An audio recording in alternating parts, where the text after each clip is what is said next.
Ce que vous voyez actuellement à l'écran n'est pas une vidéo que j'ai mis en post-production, non, c'est une image projetée par mon projecteur. Il s'agit du Horizon Pro 4K de chez Ximi, un projecteur compact qui a pour objectif de remplacer votre télé. Et aujourd'hui, on va voir si c'est possible.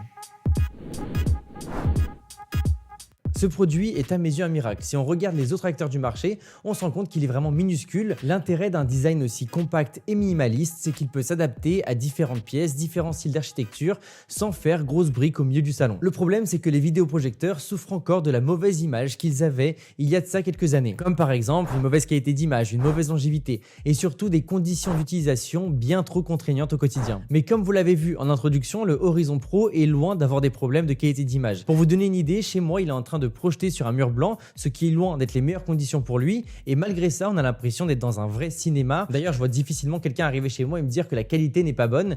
On est sur une résolution de 3840 par 2160, il accepte du HDR10, les signaux 10 bits, ce qui se traduit par une image lumineuse, nette, avec des niveaux de contraste et de couleurs qui sont excellentes. Pour ce qui est de sa longévité, on est maintenant sur un moteur d'éclairage LED qui permet jusqu'à 25 000 heures de visionnage, ce qui fait que théoriquement il devrait tenir dans les 35 ans si on l'utilise 2 heures par jour, tous les jours. Donc ce point-là non plus n'est plus d'actualité. Et pour terminer, au niveau des conditions d'utilisation qui sont trop contraignantes, c'est vrai qu'il faut favoriser un environnement sombre, mais comme on a une puissance de 2200 lumens sur ce projecteur, on réussit à voir plutôt bien, même quand on a la lumière du salon allumée. Évidemment, on n'aura pas le niveau ni la qualité d'une télé lorsqu'il y a de la lumière, et si vous avez un salon très lumineux comme le mien, en pleine journée, ça sera très difficile. Il faudra forcément fermer un petit peu les volets, même si la fermeture complète n'est pas forcément obligatoire. Et après, pour avoir une qualité d'image comparable à celle d'une télé et comparable à celle d'un cinéma et avoir vraiment les meilleures conditions possibles, l'idéal c'est d'être dans le noir le plus absolu. Donc oui, on garde un côté contraignant, mais ça l'est beaucoup moins de ce qu'il y avait il y a quelques années. Mais je pense qu'il serait dommage de s'arrêter à ce petit défaut parce que le principal avantage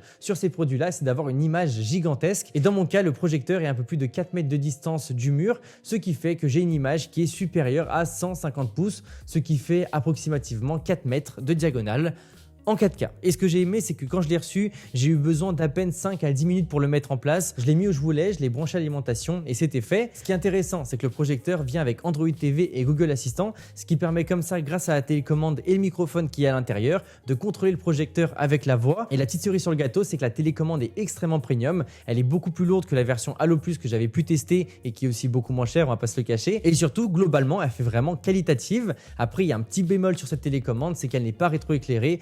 Du coup, je trouvais ça un petit peu contraignant dans certaines situations. Et si vous vous posez la question par rapport à tout ce qui est lié à la calibration de l'image, il faut savoir que le projecteur vient avec des capteurs qui permettent de le faire automatiquement. Je dois avouer que c'est difficile de faire plus simple d'utilisation. Par contre, si on sait et si on a envie de le faire manuellement, c'est aussi possible. Donc s'il y a des puristes, des gens qui veulent vraiment avoir leur image comme ils le souhaitent, c'est tout à fait faisable. Finalement, le seul défaut que j'ai réellement trouvé par rapport au système d'exploitation, c'est que le projecteur n'est pas compatible Netflix nativement, ce qui veut dire que si on passe par l'application qui est sur le Play Store, on ne peut pas se connecter à Netflix.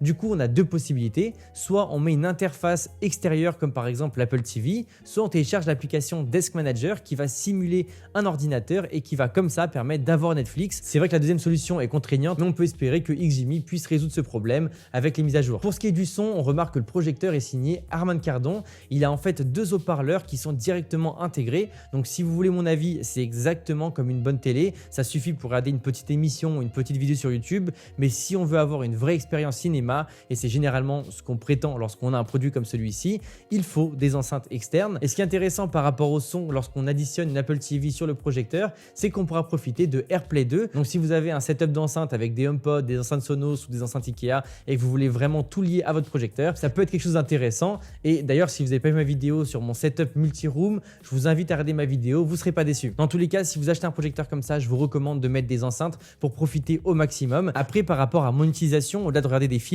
j'ai aussi pu jouer un petit peu avec et c'est vrai que le mode de jeu est vraiment intéressant parce que même si on a une fréquence d'image de 60 Hz, on pourra quand même profiter d'une bonne expérience de jeu, même si elle n'est pas professionnelle évidemment. Mais pour jouer à Mario Kart sur Switch, c'est largement suffisant. La latence est extrêmement basse pour un projecteur et si vous avez l'habitude de jouer pour le plaisir, ça sera aussi largement suffisant. Donc par rapport à l'aspect gaming, c'est pas du tout un point négatif. Donc oui, je valide ce projecteur, j'en suis évidemment plus que satisfait. Le seul petit hic, c'est qu'il faudra débourser 1690 €, ce qui fait malgré tout une bonne somme. Mais si on cherche le meilleur ratio taille d'affichage, qualité d'image et prix, je pense qu'il est difficile de faire mieux. En tout cas, si vous avez des questions ou des remarques, n'hésitez pas à m'en faire part dans les commentaires. Nous, on se dit à très vite. Salut à tous, c'était André Martin.